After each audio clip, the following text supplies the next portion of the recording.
खबर है बूथ संख्या 325 में ईवीएम खराब हो गया है। ईवीएम खराब होने के चलते वोटिंग में देरी हो रही है। वोट करने के लिए मतदाता इंतजार कर रहे हैं। तो ये बड़ी खबर भी सामने आ गई है। 7 बजे से वोटिंग प्रक्रिया शुरू कर दी गई है, लेकिन बूथ संख्या 325 में ईवीएम के खराब होने की खबर सामने आ रही है।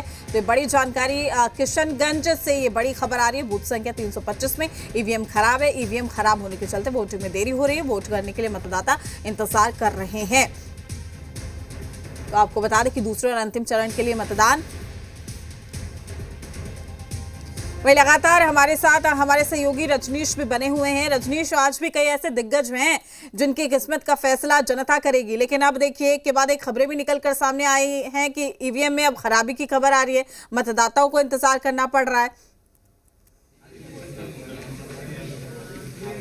देखिए, ईवीएम को लेकर जो बातें आई है, हालांकि अभी से थोड़ी देर पहले सारे ईवीएम जो है वो सुचारू रूप से काम कर रहे थे और कुछ जो शुरुआती तौर पे जो शिकायत आई थी उसे दुरुस्त किया गया था। अभी जो 325 किशनगंज को लेकर बातें हुई है, जैसे ही हमारे चैनल पे ये प्रसारित हुआ है, तमाम सारे लोग यहाँ पे हरकत में आए हैं और साथ ही साथ देखिए ये जो यहाँ पे किशनगंज को लेकर टीम बैठी है वो फ़ोन कर रहे हैं, संपर्क साध रहे हैं और जो कुछ वस्तु स्थिति है किशनगंज को लेकर 325 नंबर बूथ संख्या पे ईवीएम की स्थिति और साथ ही साथ उसे दुरुस्त करने को लेकर या क्या कुछ वस्तु स्थिति है इसको लेकर जानकारी जो है वो ली जा रही है। तो तमाम जो लोग हैं कंसर्न है यहाँ पे और किसी तरीके से कोई समस्या न हो। साथ ही साथ हर एक बूथ पर अधिकतम 1200 मतदाता की संख्या है, तो लिहाजा इसको लेकर ध्यान रखा गया है कि समय सीमा जो है उसमें कहीं कोई समस्या बूथ को लेकर या लंबी कतारों को लेकर न हो।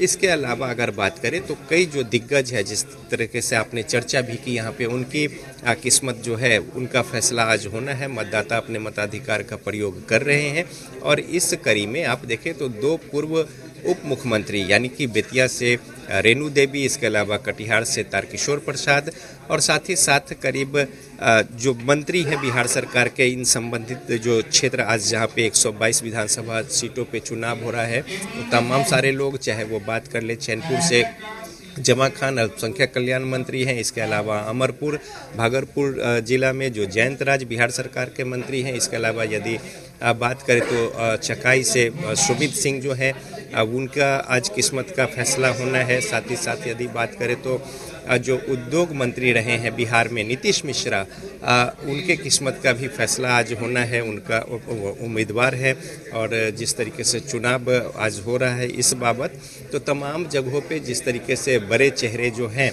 और मंत्री, इसके अलावा छातापुर से बात करें तो नीरज कुमार बबलू जो कि बिहार सरकार में मंत्री हैं, वो आज उम्मीदवार हैं, उनके किस्मत का फैसला होना है।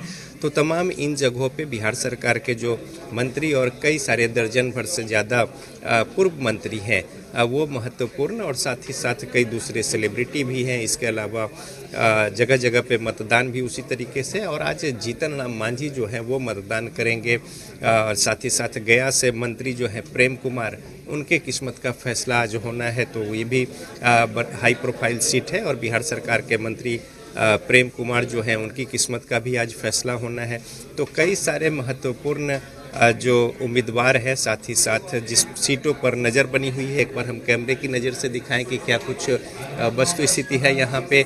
जो कुछ सूचना मिल रही है यहाँ पे उसके अनुसार काम यहाँ पे किया जा रहा है। खुद मॉनिटरिंग जो है कर रहे हैं यहाँ पे मुख्य निर्वाचन पदाधिकारी बिहार विनोद सिंह गुंजियाल, इसके अलावा जो अपर मुख्य सचिव है और तमाम उनकी जो टीम है, बड़े पदाधिकारी हैं, हर एक जगह पे मॉनिटरिंग जो है वो की जा रही है, दिशा निर्देश दिए जा रहे हैं। जो कुछ बातें अगर निकल कर आ रही हैं तो यहाँ भी उसे दुरुस्त करने की कोशिश हो रही है। बिहार विधानसभा आम निर्वाचन 2025 बहुत ही महत्वपूर्ण चुनाव का ये दूसरा और अंतिम चरण, और आज जो है पूरी ताकत जो पहले कैंपेन को लेकर, प्रचार अभियान को लेकर झोंकी गई थी, मतदाताओं ने फिर मन बनाया और अब चुनाव प्रचार जो है मतदान जो है वो हो रहे हैं।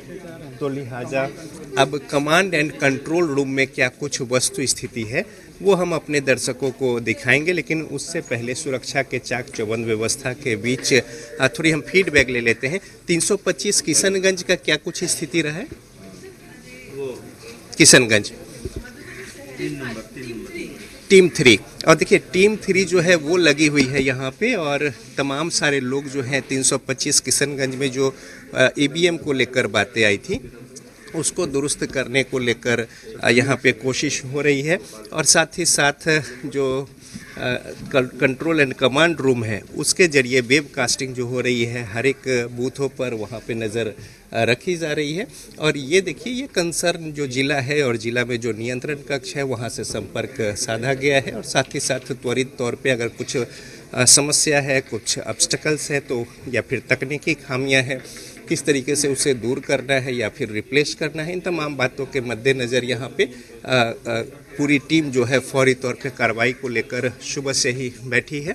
और साथ ही साथ हम अपने दर्शकों को थोड़ा हम दिखाएं कि किस तरीके से कंट्रोल एंड कमांड रूम जो है वो हम यहाँ पे अपने एक्सक्लूसिव दर्शकों को दिखाते हैं कि कैसे वेबकास्टिंग के ज़रिए एक एक बूथ पर नज़र जो है वो रखी जा रही है। और साथ ही साथ चुनाव जो संपन्न होंगे आज, और उसके बाद ईवीएम को लेकर जब जो स्ट्रांग रूम तक पहुंचेगी पूरी व्हीकल्स जो है तो उसको लेकर क्या कुछ वस्तु स्थिति होगी।